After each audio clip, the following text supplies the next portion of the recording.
Hello. I'm not a vlog person, but this is something I really want to document. आज 14th Feb आहे. सगळीकडे Valentine डेची excitement आहे, including office. Everybody was excited, but आम्हाला excitement होती ती म्हणजे छावा मूवी बघायची. आज खूप सगळे मराठी लोक एकत्र येणार आहेत आणि आम्ही मूवीचा प्लॅन बनवला होता आणि खूप आतुरतेने आम्ही वाट बघत होतो मूवीला जाण्याची.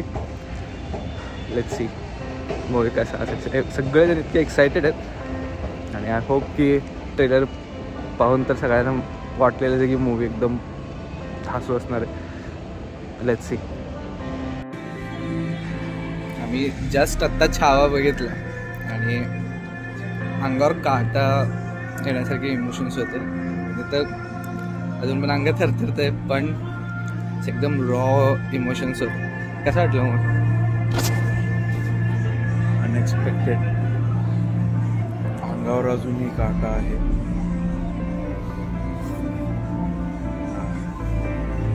जास्त तर काही बोलू शकणार नाही आहे, तरी गर्व आहे आपल्या इतिहासाचा.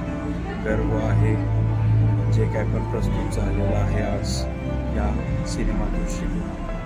गर्व आहे. कसं वाटलं निर्णय? म्हणजे पिक्चर एवढा छान आहे की एक सेकंडही अंगावरनं काटा हलत नाही. म्हणजे माणूस जे त्या पिक्चरमध्ये जातो आणि जसा तो ते लाईफ जगायला लागतो आणि शेवट जो 1 तास आहे तो म्हणजे तुमचे हातपाय नुसते थरथरत राहतात. आणि जे फक्त पुस्तकांमध्ये वाचलेले ते कहाणीमध्ये ऐकलेले आपण आणि ते आपण खरोखर आयुष्यामध्ये बघतोय आज पिक्चर थ्रू.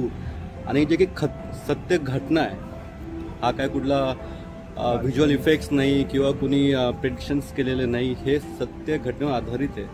हे आपण लहानपणीपासून ज्यांनी वाचलेलं आहे शिवाजी महाराजांचे इतिहास, संभाजी महाराजांचे इतिहास, ते ॲक्च्युअलमध्ये यांनी दाखवलेले आहे. आणि एवढी डेअरिंग करणारा डायरेक्टर आपल्याला भेटलेला आहे की त्यांनी जी खरंच परिस्थिती दाखवली. हेड्स ऑफ आहे त्या पिक्चरला आणि त्या डायरेक्टरला, आणखी त्या सगळ्या प्रयत्नांना जे त्यांनी सत्तेवर उतरवलेलं आहे. हाऊसफुल मूवी. आणि यांच्या मिसेस रडत होत्या आत्ता इन द वॉशरूम, पण टू इमोशनल आणि खूपच आहे. म्हणजे खूपच असं अजून माझा हात थरथरतोय अजून पण. आणि जसं जे वाचताना असं थरका फुटतो लोकांना, मला नाही वाटत की सहन झालं असतं, इतकं बघू शकले असतं लोक सुद्धा. मी 12वी 12th मध्ये स्टार्ट केली होती छावा वाचायला. मी संपली नव्हती माझ्याकडून.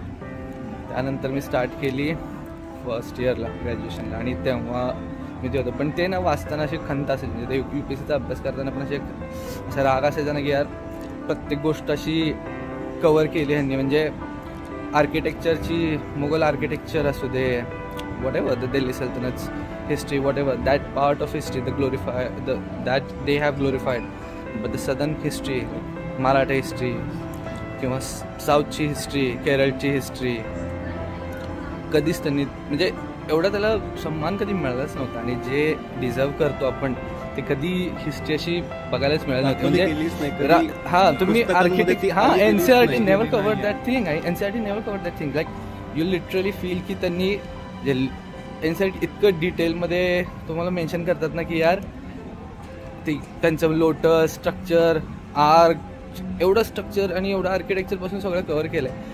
लोक एकेका गड किल्ल्यावर फक्त रायगडावर PhD केलेली लोकांनी.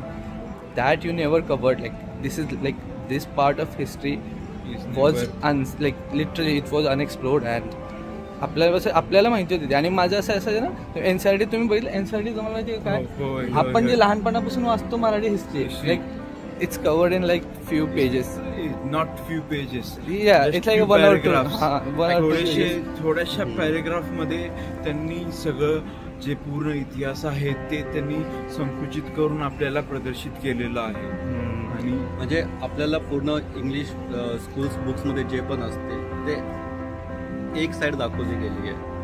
ही साईड ही जी बाजू आहे, ही जी साईड आहे हिंदुत्वाची किंवा हिंदूजची किंवा जे मराठाचं आहे, जे राजपूतचं आहे, यांचा पार्ट जेवढा दाखवला पाहिजे होता, जेवढा वाचला पाहिजे होता सगळ्या मुलांनी, त्याला जस्टिस नाही ते मिळालं. त्याला जस्टिस That part. नाही. सगळंच कळत. अरे माझ्यासारख्या माणसाने किंवा भूषण सारख्या माणसाने जे स्वतःहून पुस्तक वाचले असतील तेव्हा त्यांना कळालं असेल की हां, ही एक बाजू खूप डीपमध्ये आहे जे की खूप साऱ्या मुलांनी मिस केली असतो.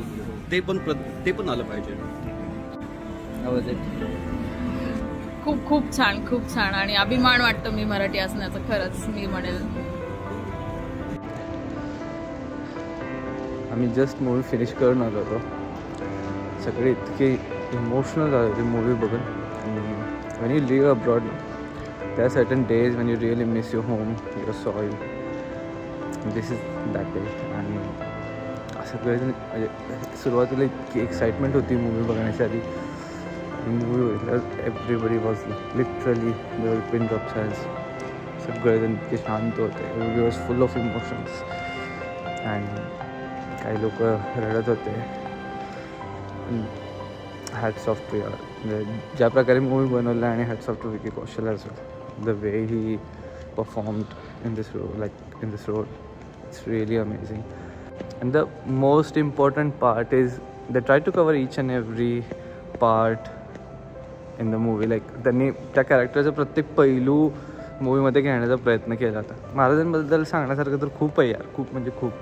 वयाच्या 14व्या वर्षी बुद्धभूषण लिहून कव्हर केला, 3 volume. It's not a joke. आणि 120 battles in this short life span, ते पण it's not a joke.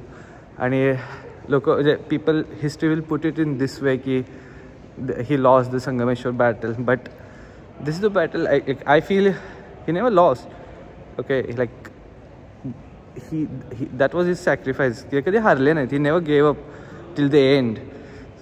And actually he sacrifice later on unified the Maratha Empire. So how, like, I don't understand.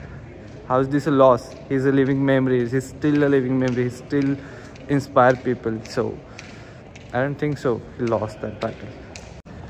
आणि मूवीचा अजून एक खूप छान part होता की संभाजी महाराजांचा आणि येसुबाईंचा जो बॉन्ड दाखवला आहे. इट्स सच लाईक ती लव्ह स्टोरी इतकी ॲडोरेबल आणि इतकी सटल दाखवली ना. Like she was so supportive आणि like she was there with him every step, every moment. आणि असं होतं ना, ते असं दाखवलं ना की she like he never like literally he didn't even have to ask आणि she was there to support him. Like she literally knew okay this is where he needs me आणि she was there for him. So आणि इतकं मस्त दाखवलं ना यार ते. आणि everybody was so happy seeing that bond. आणि सगळ्यांनी इतकं प्रेज केलं ना ते मोमेंट, त्यांची जे लव्ह स्टोरी दाखवली त्या मूवीमध्ये. आणि द वे म्हणजे ॲक्च्युली संभाजी महाराजांचं कॅरेक्टर खूप म्हणजे आपल्या इतिहासातलं एक असं सेन्सिटिव्ह कॅरेक्टर आहे, पण तरी पण ती लव्ह स्टोरी इतक्या ब्युटिफुली या मूवीमध्ये दाखवली आहे ना. हॅट्स ऑफ यार, खरंच must watch movie, must watch.